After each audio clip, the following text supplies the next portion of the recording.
Good day, Philippines. Good day, world. This is Jasmine Darlag, and this is Nurshura Patron.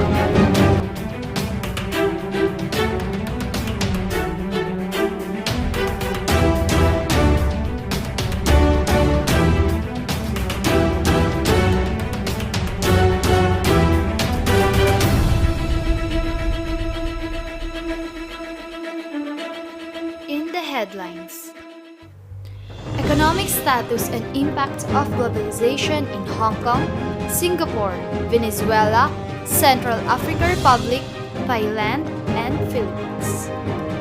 To report the economic status of Hong Kong and the impact of globalization, here is Mark Fernand and Lucas.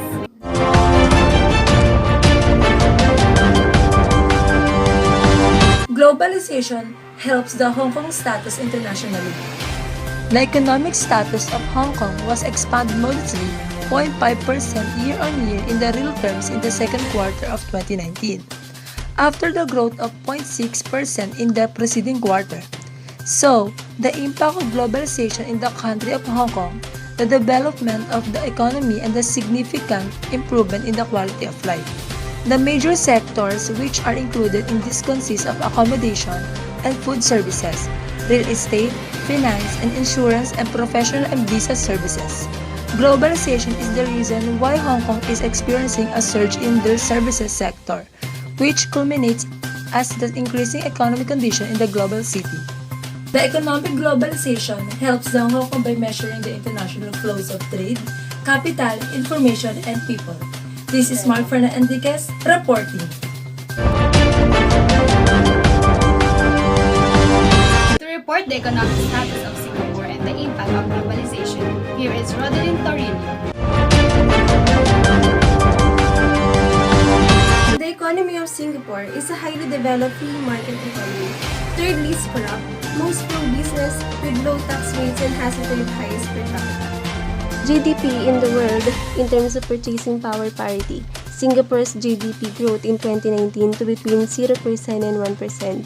Previously, it predicted the economy to grow by between 1.5% and 2.5%. The Ministry of Trade and Industry said it expected that Singapore will likely to continue to face strong headwinds for the rest of the year. This globalization has left a positive impact in Singapore. The increased trade with the rest of the world has increased the nation's GDP and created jobs for the unemployed in Singapore, making the nation's unemployment rate low.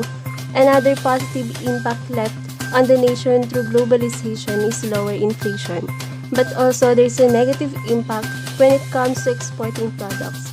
There's a possibility that some countries can afford their products, and also the level of competition with other developing countries are also rising. After Singapore became an independent, sovereign city-state in 1965, much of the population was unemployed. Can increase the amount of FDI in Singapore as investors will spot more opportunities for investment and growth, which also increase the potential economic growth. This is Rodelyn Torino reporting for Nurshura.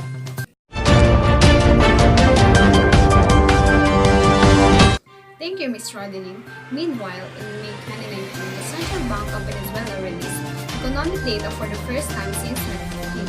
According to this release, the inflation of Venezuela was 274% in 2016, 863% in 2017, and 130,060% in 2018.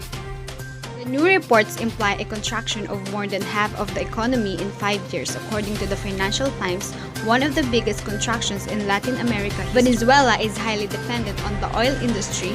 Oil accounts for 95% of export revenue. The government uses this to stimulate economic expansion. In the first half of 2011 alone, Venezuela has experienced a growth of 3.6%. Venezuela is an active member of the anti-globalization movement. Venezuela bases their criticism of globalization on a number of related ideas such as opposition to large multinational corporations having unregulated political power and the degradation of financial markets. To report the economic status of Central African Republic and the impact of globalization, here is Mark Fernand Enriquez.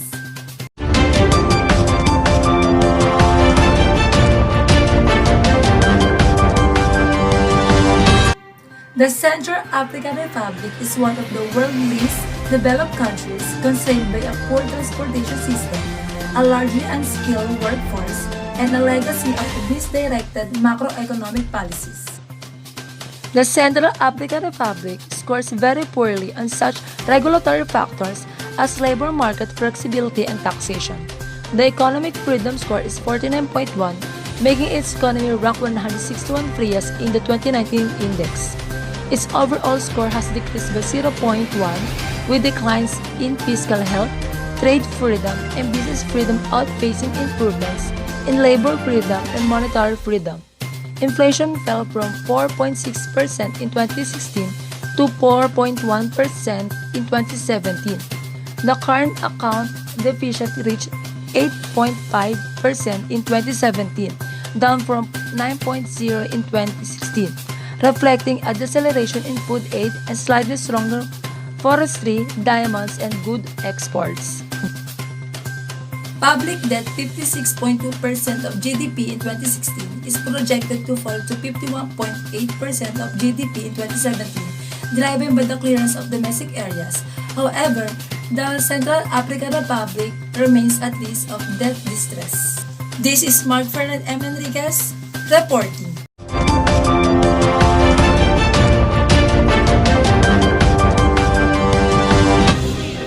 To report the economic status of Thailand and the impact of globalization, here is Rodelyn Torino.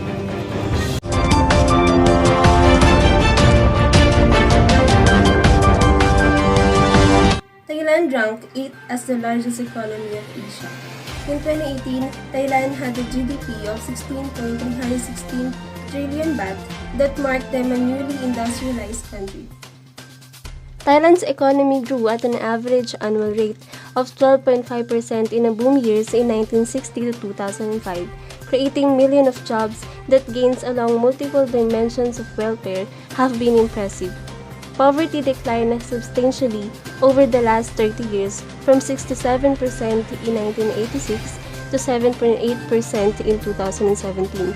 During periods of high growth and rising agricultural prices, progress in poverty and inequality reduction has slowed down, mainly due to falling agricultural prices and a slower wage growth. This led to lower negative growth in household consumption among the poorer segments of the population and caused a small increase in inequality. This is Rodelyn Torino reporting for Newsalab.